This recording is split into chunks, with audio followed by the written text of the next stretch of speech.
Hello there friends, welcome back to another episode of Generation Tech. My name is Alan. In our last video, we took a look at some of the most expensive starfighters in the Star Wars galaxy. Today we'll be continuing that series by taking a look at some of the most expensive medium-sized starships in the Star Wars galaxy.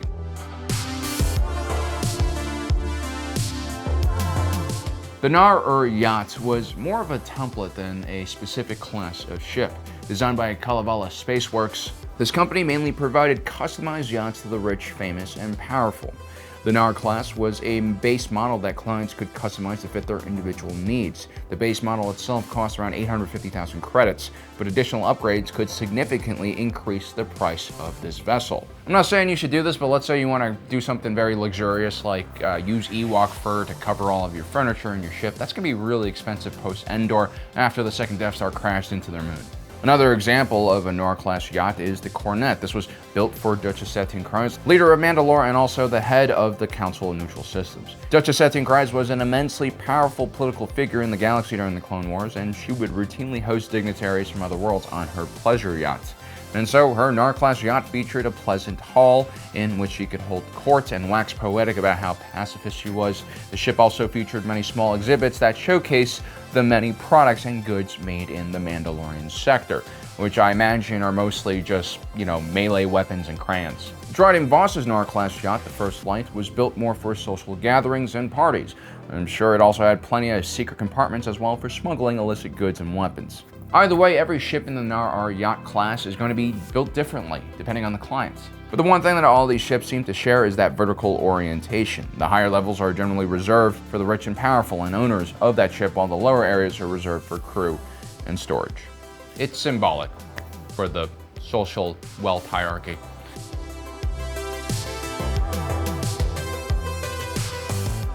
When making a list of expensive ships, the Naboo should always be a part of the conversation. Very few worlds outside of Alderaan have as much appreciation and arrogance for art and style as the Naboo. Their ships were definitely designed to reflect their cultured view of the galaxy. Theed Palace Space Vessel Engineering Corps was responsible for developing and maintaining several star yachts for the monarchy. Unfortunately, the only yacht that we could find a price for was the J-type diplomatic barge. You know, that massive ship we see in the beginning of episode 2, which gets blown up by a bounty hunter trying to take out Padme? And this beauty, like all Royal Naboo vessels, was almost completely covered in chromium. It also featured the powerful but clean and efficient J-type engines. On top of that, the J-type had a Class 0.7 hyperdrive, making it one of the fastest vessels in the entire galaxy. At 2 million credits though, the J-type diplomatic barge was quite expensive, especially considering how small this ship actually was. Before we continue though, a word from our sponsor for today's video, Atlas VPN. In the last 10 years, big data has been one of the quickest growing industries in the world, and one of the most important commodities being mined by these companies, or in my opinion stolen, is our buying habits and information about our personalities. Atlas VPN protects you by rerouting all of your internet traffic through one of their encrypted servers so that malicious actors and corporations can't collect information on you. Atlas VPN can also hide your location and IP address so it can get you around being geo-blocked from watching your favorite sports team or your favorite TV show. Atlas VPN can also help you avoid tracking algorithms used by travel websites. This can help you avoid peak prices for your next travel bookings. Right now, Atlas VPN is offering you guys a 3-year subscription for $199 a month. If you guys don't like it, there's a 30-day money-back guarantee. If you guys want to check out more information about Atlas VPN, please check our link in the description below.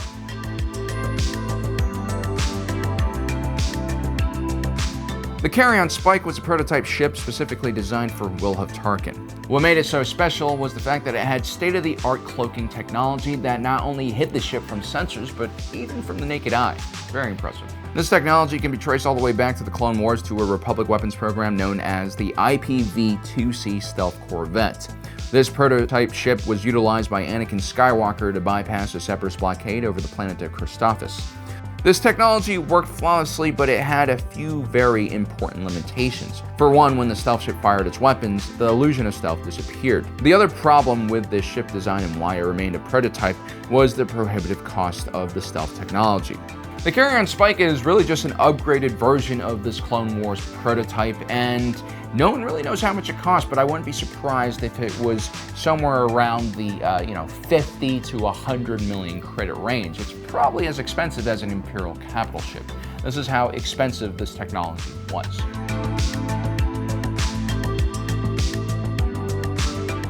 Before the Clone Wars started, the Galactic Republic security expenditures were quite low. The only fleet that the central government had to maintain was a collection of judicial and diplomatic vessels. These were used more for transportation of important figures than it was for fighting.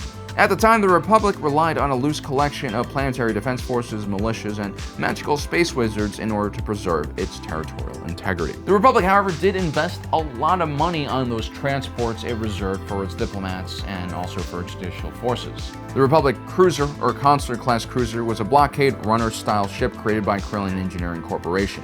At 115 meters, the ship was large enough to carry a diplomat and their staff along with security personnel, but also small enough to outrun most pirate and bandit ships in the less patrolled areas of the galaxy. As a matter of fact, the only protection that most Consular-class space cruisers had during the pre-Clone Wars era was its red paint that declared the ship's diplomatic immunity status. During the Clone Wars, the Consular class would be outfitted with weapons and serve as a picket ship for the Republic fleet. At 3 million credits, though, this was a relatively expensive ship for its size and class. But a closer look at its design shows us a very robust space frame along with a very, very heavy deflector shield setup, along with many safety features like multiple escape pods.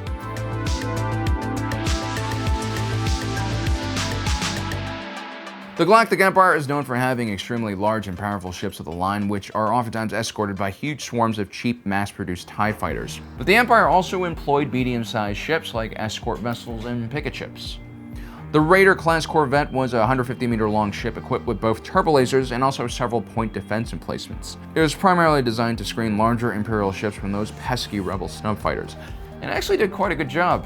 The most famous Raider-class corvette that fans might be familiar with is the Corvus. The Special Forces unit known as Inferno Squad was based on the Corvus, and after they defected from the Empire, they would continue using the ship as their home base. But the small, nimble ship would cost around 3 million credits. Compared to the Gazanti-class cruiser, also used by the Empire, it was more than 15 times the price. Yet the Gazanti-class cruiser was only half its size, and pretty much capable of handling very similar duties as the Raider-class corvette.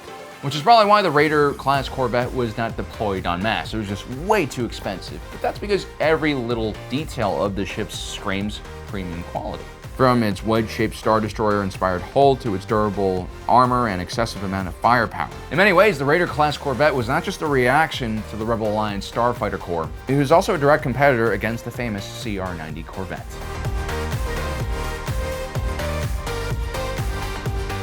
The HARDCELL class interstellar transport is an ugly looking thing. At first glance, it kind of looks like a lunar lander or some other kind of primitive chemical rocket propelled vessel. But then you realize that this thing is around 220 meters in length and much larger than any type of crew capsule we have here on Earth. But your eyes don't lie. This Techno-Union ship is one of the few vessels in the entire galaxy that still uses chemical boosters for propulsion. This means that the ship had several large tanks of volatile fluids surrounding its hull, creating a huge safety issue and liability if the HARDCELL were to ever enter combat. Which honestly it did a lot more frequently than its owners wanted to during the Clone Wars. Despite its deficiencies, the HARDCELL transport was seen as a symbol of wealth and class, especially amongst the Outer Rim robber barons and industrialists. Watt Bor, foreman of the Techno-Union, owned one of these ships and enjoyed the state-of-the-art communication systems on board that allowed him to keep tabs on the market even when he was in remote areas of the galaxy and enslaving people.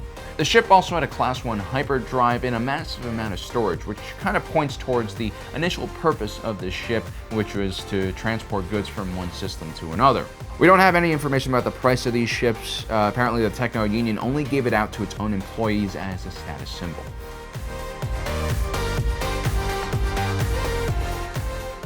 The SCIMITAR, or SITH Infiltrator, was a small 26.5 meter long ship.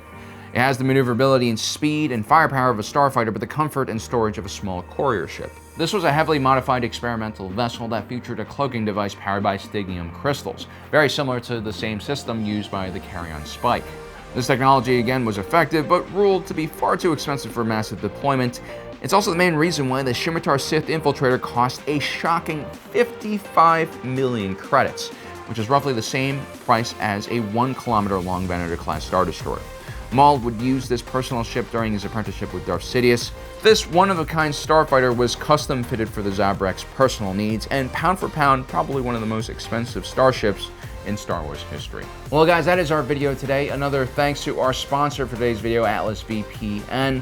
If you guys want to check out their deal, which is 3-year subscription for $199 a month, please take a look at the description down below. See you guys next time.